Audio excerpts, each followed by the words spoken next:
50 tips for Final Fantasy VII Rebirth. And there it was, the first step on our new journey. You coming? An obvious tip, but a good place to start, is to experiment with your settings.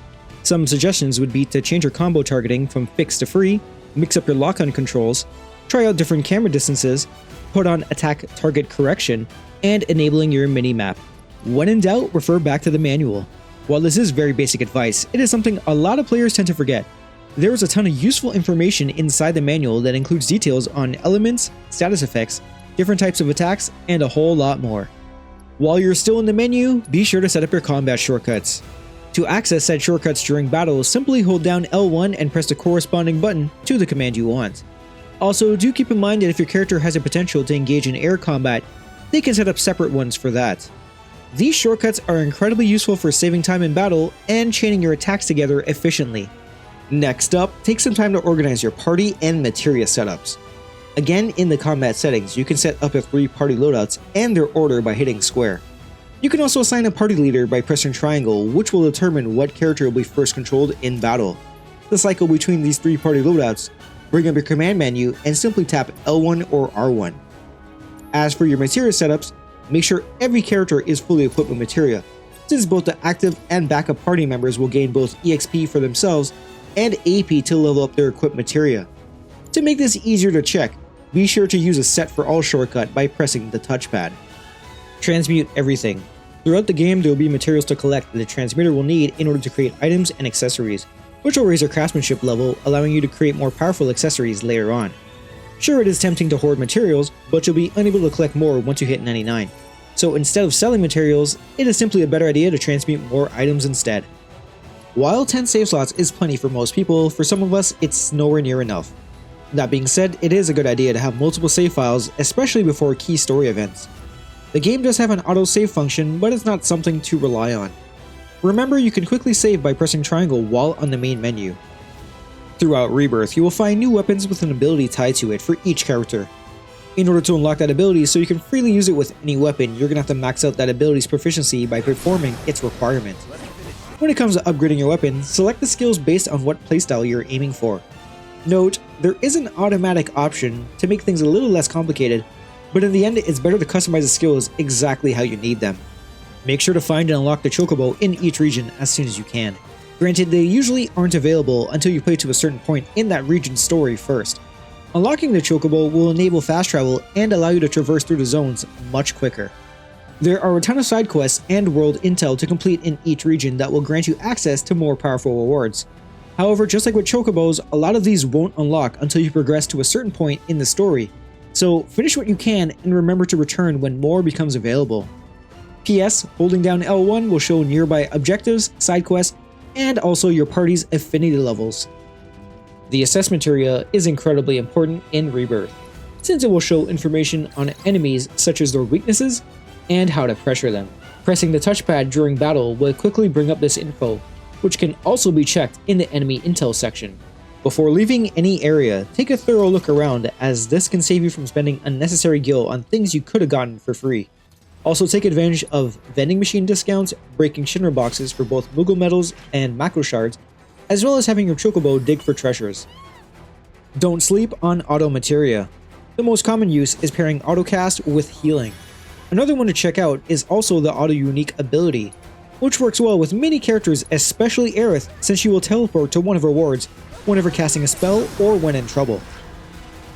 The goal in pretty much any fight in Rebirth is to get the enemy into a pressured state to fill up your stagger gauge, so that once they are staggered, you can apply some heavy damage. Abilities with focus in a name like Cloud's Focus Thrust will quickly fill a pressured enemy's stagger bar, in which you can then increase their stagger bonus with moves like Tifa's unique abilities or her True Strike. Keep in mind, if you have summoning materia equipped, it will start charging upon the first time staggering your target. The folio system in Rebirth is where you unlock synergy skills, synergy abilities, level 3 limit breaks, and much more. Leveling up will grant you more SP and unlock new nodes. You can also purchase manuscripts for additional SP.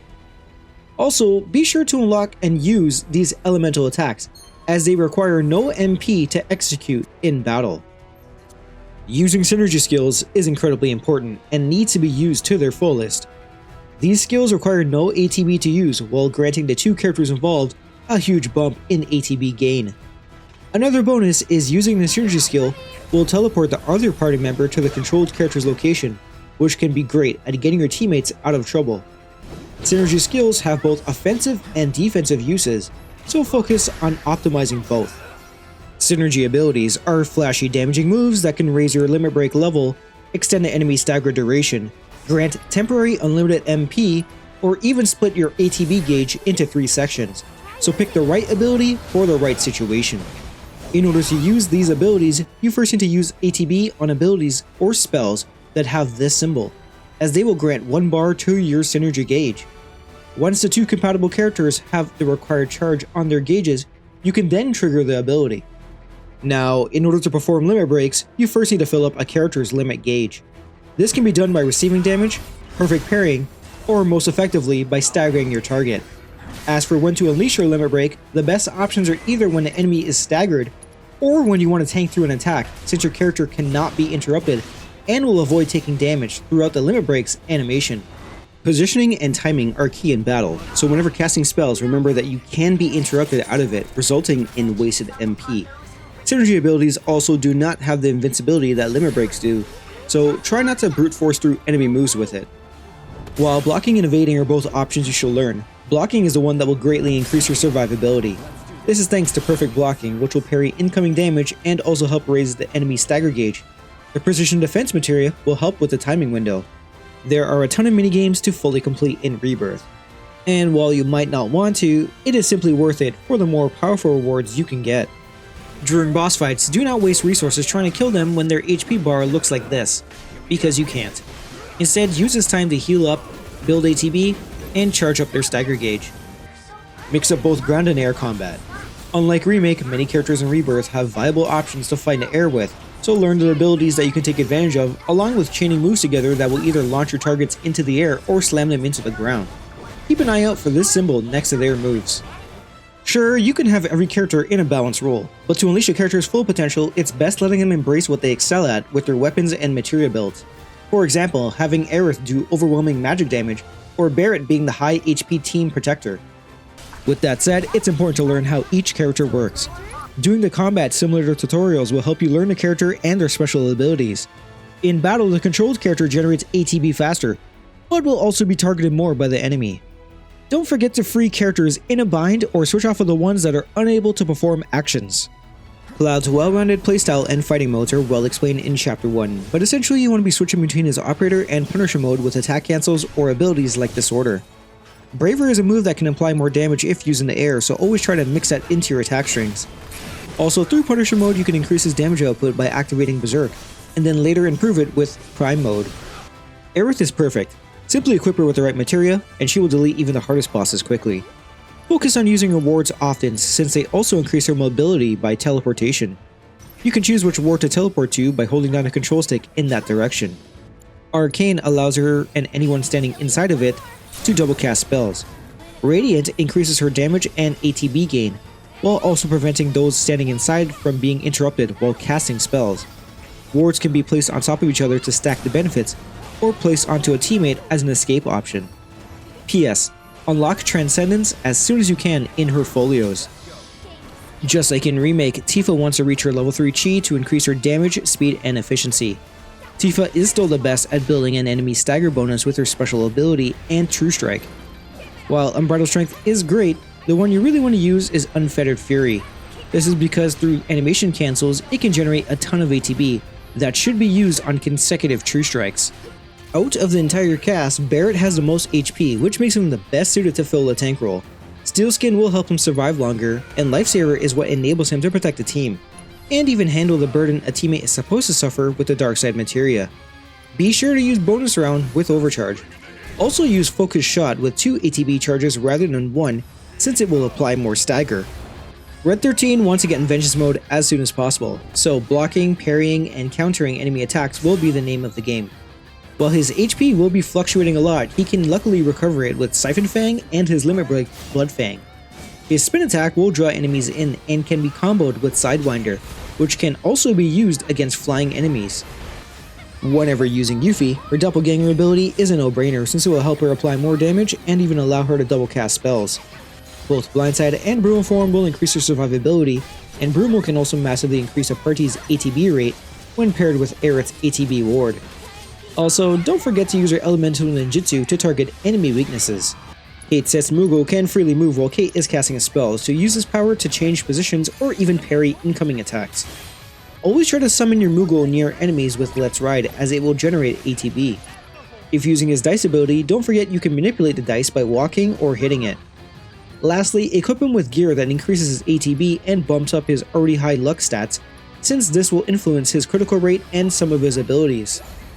Another thing to remember with synergy skills is to mix them into combos. For example, Cloud's offensive synergy skill with both Barret and Red has a 3-shot variation that can be used both on the ground and in the air. You can also combo the 3 shots Cloud does in Operator mode with a stronger one-hit version he can use in Punisher mode to form a loop.